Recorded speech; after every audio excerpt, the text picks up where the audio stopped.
You don't need boring textbooks or long grammar lessons. Every day we share one new story that teaches you real English, the kind you actually need. So subscribe, like the video, and turn on the bell so you never miss a day. Just sit back, relax, and learn the fun way. The train was smooth and fast, gliding through the mountains like a red ribbon tied to the land. Tall snowy peaks stood on both sides, rising high into the clouds, their tips sharp and white. The glass windows stretched wide and everything outside looked like a painting. Emma sat near the middle of the train car. She had taken this trip just to see the Alps up close. Her ticket said the ride would take several hours, passing through tunnels, valleys, and open views. She loved trains. They made her feel calm. No traffic, no sharp turns, just a soft hum and the world moving past at the perfect speed. She wore a gray hoodie, warm socks, and soft black pants. Her backpack sat beside her, and her phone rested on her tray table. The seat was comfortable, and the heat inside the train kept the cold outside where it belonged. Everything felt perfect. Until the soup arrived. It had seemed like a good idea. The train offered food service, and she hadn't eaten since morning. She looked through the menu and chose a vegetable soup. The person at the counter smiled and handed her a bowl with a lid and a small plastic tray. It smelled amazing. She carried it carefully back to her seat. The train moved gently, and she thought she had good balance.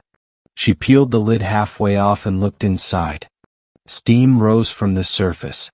Carrots, green beans, and soft noodles floated in a golden broth. She smiled. This was exactly what she needed. She placed the bowl on the tray table and adjusted her seat. Then she leaned forward and removed the rest of the lid. In that moment, the train made a sudden turn. Not sharp, not dangerous, but enough. Enough to slide the bowl just a few inches. Just enough to tilt it toward her lap. And then, hot soup. Right down the front of her pants. The heat hit her like a slap. She gasped and froze. Her hands flew up.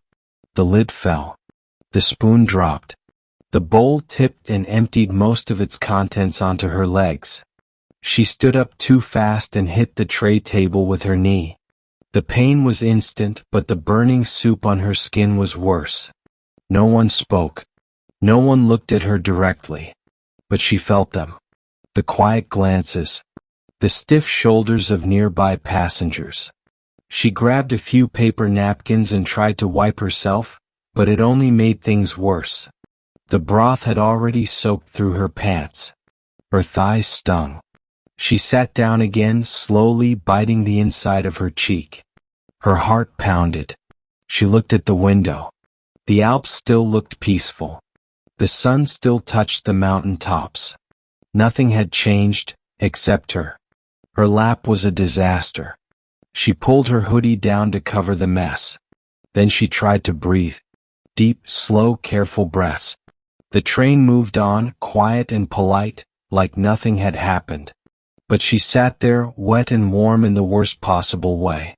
A few minutes passed. Then she stood and walked carefully to the restroom. Her pants squished slightly with every step. Her skin itched. Inside the small restroom, she locked the door and looked at herself in the mirror. She didn't cry. She didn't laugh either. She just looked at her reflection and sighed. There was nothing to do. The pants were ruined for the day. She had no change of clothes in her backpack. The soup had soaked deep. She tried to rinse them with water from the sink, but it only made them colder and wetter. She returned to her seat, avoiding eye contact. The smell was still there, vegetables and garlic and something earthy. She leaned toward the window, pretending to take a picture of the mountains. A voice on the speaker announced the next stop would be in 40 minutes. She counted slowly to 100. Then again. When the train finally arrived at a small town station, she got off, even though it wasn't her planned stop. She needed air. She needed a bathroom with real paper towels. Maybe even a clothing shop. The station was small, with stone floors and a wooden roof. A cafe sat in the corner. She stepped inside. No one stared. That helped. She ordered tea and sat near the back. The tea warmed her hands. The train was gone now. The air smelled like bread and snow. She didn't check her phone. She didn't take pictures. She just sat. After a while, she stood up and walked to the shop across the street. It sold wool sweaters, postcards, and, thankfully, pants. She bought a thick pair of brown hiking trousers. In the restroom, she changed out of the soup-soaked clothes and stuffed them in a bag. Her legs still felt sensitive, but the pain was fading. The train had left, but another one would come in an hour. She sat on a bench and watched people walk by. Some held skis. Some pulled suitcases. One boy rolled a snowball between his gloves and laughed as it fell apart. Emma smiled. Not because it had been a great day, but because she was still here. Still dry. Still learning. Later, as the next train rolled in, she stepped aboard with fresh pants and sore legs.